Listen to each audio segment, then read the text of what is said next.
Eu achei que os 3 anos que passamos juntos significavam algo. Eu estava errado. Para ela, nosso aniversário era a oportunidade perfeita para provar que o ex-namorado dela ainda era a prioridade. E ela usou minhas inseguranças contra mim para conseguir o que queria. Ela olhou nos meus olhos, com a voz carregada de um desprezo que eu nunca tinha ouvido antes, e cuspiu: "Você é tão patético e inseguro." Tudo porque eu não queria que o cara que transou com ela por 2 anos, o mesmo que ela jurou ter superado, estivesse sentado à nossa mesa, brindando ao nosso amor. O que eu não sabia era que aquela cena de humilhação pública era só o primeiro ato. A faca ainda estava guardada, e ela ia torcer até o cabo no meu peito. A gente tinha marcado de comemorar nossos 3 anos de namoro no Bella Vista, aquele restaurante italiano caro no centro de Boston onde a gente só ia em ocasião muito especial. Eu, Lucas, tinha até guardado uma grana extra por meses para bancar a janta e o vinho bom. A Chloe sempre falou que amava aquele lugar, que era nosso cantinho. Cheguei primeiro, claro, nervoso com a caixinha no bolso do casaco. Não era um anel de noivado ainda, mas era uma pulseira de prata delicada, com uma pequena esmeralda, a pedra do mês dela. Uma promessa de um futuro mais sério. Quando ela chegou, já senti um clima estranho. Veio com um sorriso meio apertado, um beijo rápido no meu rosto, e não na boca. "Tudo bem, amor?" perguntei, segurando a mão dela sobre a mesa. Ela puxou suavemente para pegar o copo d'água. "Tudo ótimo. Só um dia corrido no estágio, sabe como é?" Sentou, e eu notei que ela estava linda, mas de um jeito diferente. Maquiagem mais caprichada, um vestido novo, preto, que eu nunca tinha visto. "Você está deslumbrante", falei, tentando reconectar. Ela sorriu, mas os olhos estavam longe, escaneando o restaurante. A conversa fluiu travada, ela parecia distraída, conferindo o celular discretamente no colo. Pedimos, comemos, e eu, na minha inocência, achei que era só o cansaço. Na hora da sobremesa, meu coração estava batendo forte. Foi quando soltei: "Chloe, esses 3 anos foram os melhores da minha vida. Você mudou tudo para mim." Estava começando meu discurso, minha mão suave em volta da caixinha no bolso. Foi aí que ela me cortou, com uma voz doce, mas firme. "Falando nisso, amor, tem uma coisinha. Você sabe o Jake, né?" Um gelo desceu minha espinha. Jake. O excelência, o famoso Jake, o cara da faculdade, o relacionamento intenso de 2 anos que ela sempre dizia ter sido um capítulo fechado, mas que, nas raras vezes que era mencionado, vinha com um brilho nostálgico nos olhos dela. "Sei, o que tem ele?" Minha voz saiu mais áspera do que eu queria. "Ele tá na cidade. Só de passagem, a trabalho. E descobriu que é nosso aniversário hoje." "Que coincidência, né?" ela disse, como se estivesse falando de um achado fofo numa loja. "Ele mandou mensagem, ficou tão feliz por nós. E ele tá aqui no restaurante também, jantando com uns clientes. Achei que seria legal, um gesto maduro, ele vir dar um oi e um parabéns rapidinho. Só um minuto." "O que você acha?" O que eu achava? Eu achava que estava sonhando. Que meu cérebro tinha desistido de processar tanta absurdidade. Aqui? Agora? No nosso jantar de aniversário, Chloe, perguntei, tentando manter a calma, mas sentindo o rosto esquentar. "Amor, não é nada demais. É só um gesto de amizade. Mostrar que não guardamos rancor, que somos adultos. Você não vai ficar com ciúmes, né? Isso seria tão imatura." A palavra imatura caiu como uma luva de boxe. Ela já estava me colocando na posição do cara ciumento e infantil, antes mesmo de eu me opor. Vi o Jake se levantar de uma mesa no fundo. Alto, bem vestido, aquele ar de quem tem o mundo na palma da mão. Ele começou a vir em nossa direção, com um sorriso de orelha a orelha. O pânico tomou conta de mim. "Chloe, não. Por favor, não agora. Isso é nosso. É íntimo. Manda um abraço virtual depois", supliquei, em voz baixa e urgente. Ela olhou para mim. E pela primeira vez na noite, seu olhar foi totalmente focado em mim. Mas não era de amor ou compreensão. Era de irritação pura. Lucas, pelo amor de Deus. É 1 minuto. Você está sendo tão inseguro.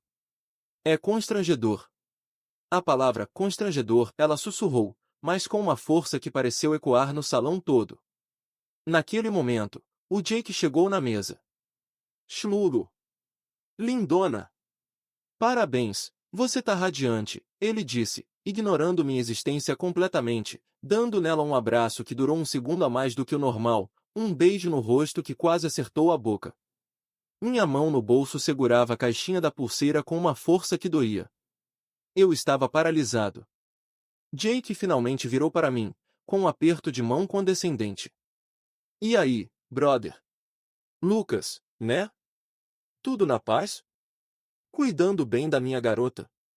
Minha garota. Ele soltou uma risadinha, como se fosse uma piada inofensiva. Chloe deu uma risada nervosa junto. Jake, para. Ele já tá meio sensível hoje. Sensível. Eu estava me sentindo um alienígena na minha própria mesa, na minha própria data. Eles começaram a trocar 2 ou 3 lembranças rápidas da faculdade, insider jokes que eu não entendia. Eu era um espectador. O namorado inseguro e sensível que estragava o clima da amizade madura. Depois de 2 minutos que pareceram 1 hora, Jake foi embora, não sem antes dizer para Chloe, vamos marcar de tomar aquele café, para botar o papo em dia de verdade, hein? Ela concordou rapidamente, com um sorriso genuíno que não tinha dirigido a minha noite toda. Quando ele sumiu, o silêncio na nossa mesa era denso, pesado. A sobremesa, um tiramisu, chegou e ficou lá, intocada. Viu? Foi nada. Você criou todo esse drama à toa, ela disse, cortando um pedaço do doce.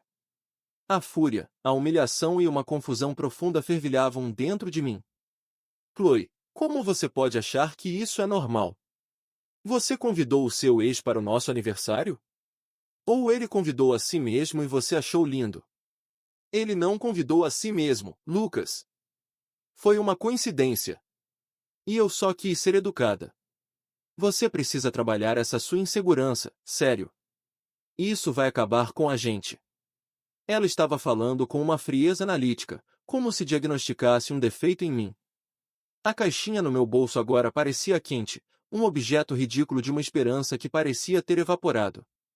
Eu não a entreguei. Paguei a conta, um valor absurdo que dói só de pensar, e a noite terminou com carona silenciosa de volta ao apartamento dela. Ela foi direto para o banho. Eu fiquei na sala, olhando para as nossas fotos na estante, sentindo que cada uma delas era uma mentira. Foi quando o celular dela, deixado no sofá, vibrou. A tela acendeu. Era uma notificação do Instagram, na DM. A prévia da mensagem estava visível. Jake, foi ótimo te ver, de verdade. Você tá ainda mais incrível. Ainda bem que consegui essa informação sobre o restaurante com a sua amiga, valeu a pena o plano. Esse café vai ser em breve, pode preparar o coração. Cara piscando. O mundo desabou. Não foi coincidência. Foi um plano. A amiga que sabia do restaurante era Sarah, a melhor amiga dela. A coincidência foi arquitetada. E a humilhação pública, a acusação de insegurança. Tudo foi um teatro para justificar a presença dele. Para abrir a porta. Meu coração batia como um tambor de guerra. O banho parou. Eu rapidamente deixei o celular exatamente onde estava e me sentei, minhas mãos trêmulas. Ela saiu, envolta em uma nuvem de vapor e seu cheiro de creme que eu sempre amei, que agora me dava náuseas. Vou dormir, estou exausta. A gente conversa amanhã, quando você estiver mais centrado, disse, entrando no quarto e fechando a porta. Eu fiquei ali, na sala escura, traído não por um beijo ou por um momento de paixão, mas por uma conspiração calculada, por uma mentira que usou o nosso dia mais simbólico como palco. E o pior, eu era o vilão da peça. O inseguro. O problema. Passei a noite no sofá, revirando cada segundo, cada palavra, cada olhar. A mensagem do Jake queimava na minha mente. Consegui essa info com a sua amiga, valeu a pena o plano. O plano. E a Chloe sabia? Claro que sabia. Ela usou o vestido novo, a maquiagem especial. Não era para mim. Era para ele. Para a encenação de reencontro casual que ela mesma orquestrou. A dor era uma coisa, mas a raiva que veio depois era gelada, afiada. Eu não era só um corno. Eu era o palhaço, o trouxa que bancou o jantar romântico onde a namorada encenou a primeira cena da traição. Na manhã seguinte, ela saiu do quarto como se nada tivesse acontecido. Bom dia. Você dormiu aí? Nossa, Lucas, você tá fazendo drama até disso agora, disse, passando direto para a cozinha fazer café. A frieza era de matar. Era como se a máscara tivesse caído de vez e eu estivesse vendo a pessoa real pela primeira vez, alguém capaz de uma manipulação profunda e cruel. Precisamos conversar, Chloe. Sério, falei, levantando e indo até a cozinha. Minha voz estava estável, o que me surpreendeu. Olha, se for sobre ontem de novo, eu já cansei. Você precisa superar isso. Eu não fiz nada de errado, só tentei ser uma pessoa decente com alguém do meu passado. Foi só ser decente? Perguntei, encarando ela. Você combinou com ele? Foi combinado. Ela parou de mexer o café. Por uma fração de segundo, vi o pânico nos olhos dela. Mas se recuperou rápido. O que você tá insinuando? Que eu marquei de encontrar com ele. Você tá ficando paranoico. Ele mandou mensagem. No seu Instagram. A notificação chegou quando você estava no banho. Dizia que valeu a pena o plano, que conseguiu a informação do restaurante com a Sarah. O sangue drenou do rosto dela. O cinzeiro que ela segurava caiu no chão, fazendo um barulho seco. Ficamos em silêncio por um longo minuto. Você mexeu no meu celular, a voz dela saiu fraca, mas ainda com um tom de acusação. Tá preocupada com a invasão de privacidade, é? Que fofo. E o plano, Chloe? O nosso aniversário serviu de cenário para você reacender o romance com um ex? Me cobriu de ridículo para fazer papel de vítima? Me chamou de inseguro, de imaturo, tudo para você sair como a madura e eu como louco controlador. Ela começou a chorar. Mas não eram lágrimas de arrependimento, eram lágrimas de raiva e de ter sido pega. Você não me entende. Com o Jake era tudo mais intenso, mais fácil. A gente terminou numa briga besta, nunca teve um fechamento. E quando ele voltou a falar comigo, eu só queria ver como me sentiria. E você é tão crítico, tão previsível. Ele me faz sentir viva. Cada palavra era uma facada. Eu era o crítico, o previsível, o peso. O ex era a intensidade, a vida, o fechamento que ela precisava. Nossos 3 anos foram reduzidos a um empecilho à diversão dela. Então vai, minha voz sai quase um sussurro. Vai sentir viva. Mas não comigo pagando a conta, literal e emocionalmente. É terminado.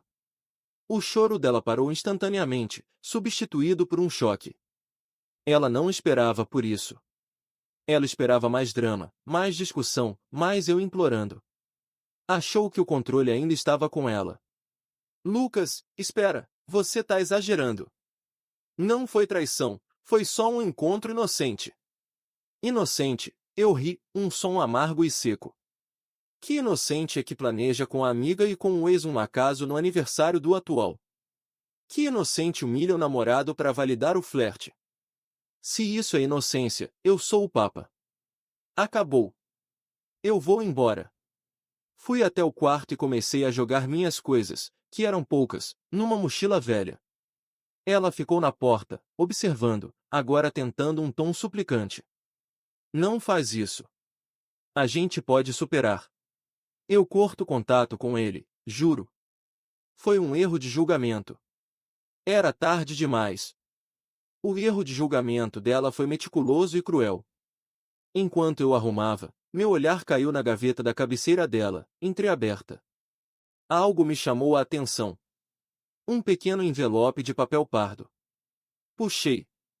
Era um recibo de uma joalheria chique, Diamond Sparkle, datado de 2 dias antes do nosso aniversário. O valor, $1.850. A descrição: pulseira de prata com esmeralda e diamantes pavé.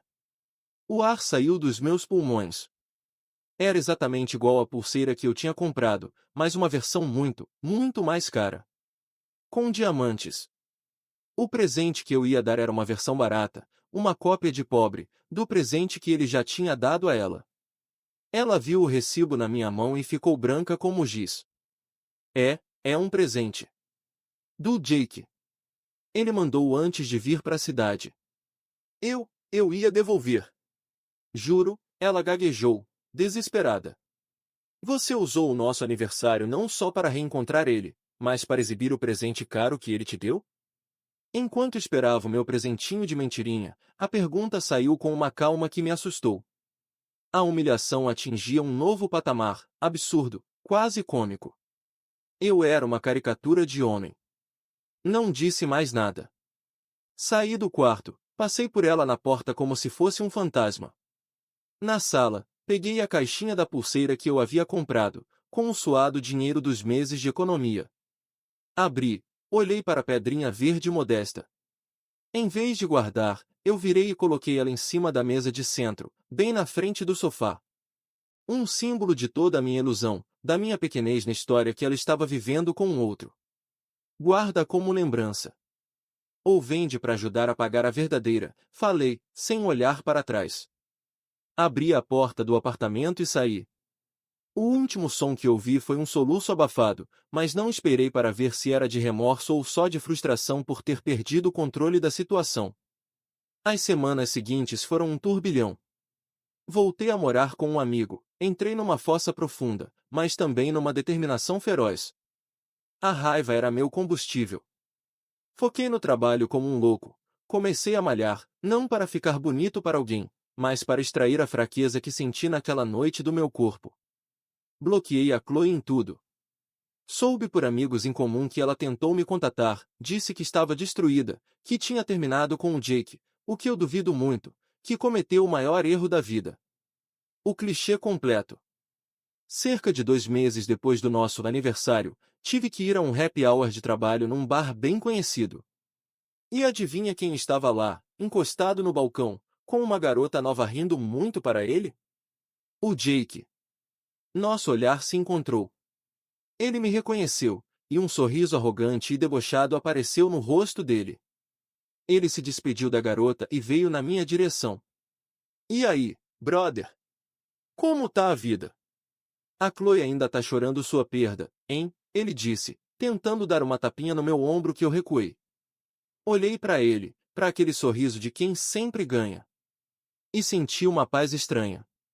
Tá felizão, Jake? Conseguindo se pagar de machão alfa com presentes de joalheria caríssimos para impressionar a mulher dos outros? Tô sabendo que a pulseira de $1.850 foi um investimento. Funcionou bem, ela caiu. Parabéns. O sorriso dele congelou. Ele não esperava que eu soubesse dos detalhes, do valor. O que você? Relaxa, continuei, tomando um gole da minha cerveja. Fica com ela. Vocês dois se merecem. Eu só queria te agradecer, de verdade. Agradecer? Ele perguntou, confuso. Você me fez um favor imenso. Tirou uma pessoa falsa e manipuladora da minha vida. Me mostrou quem eu era e quem eu não queria ser. E o melhor, você agora tá preso a ela. A Chloe não é a ingênua que você acha. Ela te prendeu com um presente de $2.000 e uma cena de ciúmes. A corda já tá no seu pescoço, brother. Boa sorte. Deixei ele ali, com a boca semi-aberta, o deboche todo substituído por um incômodo profundo. Eu não tinha ganhado ela de volta. Não tinha humilhado ele publicamente. Mas eu tinha entendido o jogo, e me recusei a jogar. A maior vingança foi seguir em frente e deixar os dois presos um ao outro, na relação tóxica e baseada em joguinhos que eles tanto adoravam. A pulseira barata que deixei para trás valeu cada centavo perdido. Ela comprou minha liberdade.